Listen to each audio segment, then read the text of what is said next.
Maëlle, vous pouvez nous jouer un petit truc pour la page Facebook de la ville de Laval? Eh bien, un petit bout de morceau.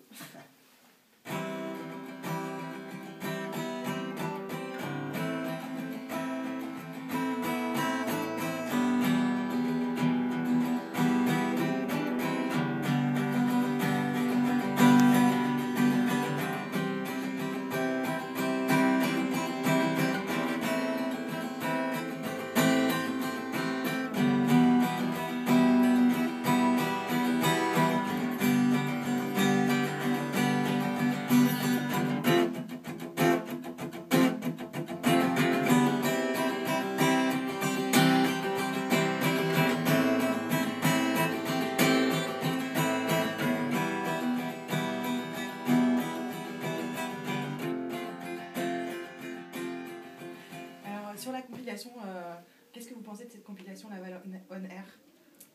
Bien que l'idée est bonne, puisqu'elle elle rassemble des esthétiques différentes, avec comme point commun un ancrage local très fort, avec un partage et un échange des musiciens qui existent vraiment sur ce territoire lavallois.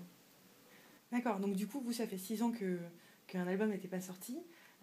Alors du coup, c'est double actualité. Est-ce que vous pouvez nous en parler? Oui, alors pour le coup, là on parle d'ancrage de territoire et de l'extérieur, c'est approprié puisque c'est un album instrumental, avec comme particularité du coup pas de frontière de langage, puisque d'un coup on n'a pas de langue qui restreint un peu le territoire sur lequel on peut envisager de jouer le disque ou de l'écouter.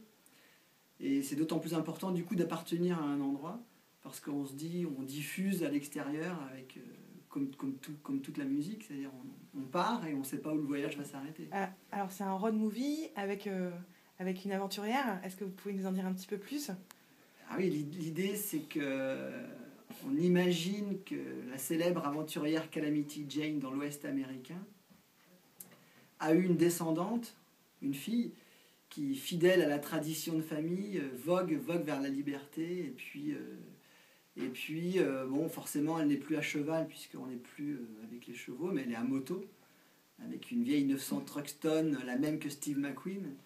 Et elle chemine, et le disque, c'est un peu ça, c'est-à-dire c'est son journal intime sur une période donnée, où tous les jours, elle prend des notes, et à chaque morceau correspond à un bout du carnet de notes de l'aventurière. D'accord. Et du coup, justement, pour donner envie aux Lavallois d'écouter Laval On Air, ce serait quoi votre conseil? Eh bien, je pense d'aller au concert le 12 janvier, forcément. Là, c'est le meilleur moyen de découvrir en live les artistes, puisque la meilleure façon de découvrir un disque, c'est d'aller voir les artistes sur scène avant ou dans la foulée. Et puis, je pense qu'il sera distribué dans tous les points de vente musicaux et puis les points culture. Et je pense que les artistes en auront aussi avec eux, qu'ils distribueront autour d'eux, etc. Merci Maëlle.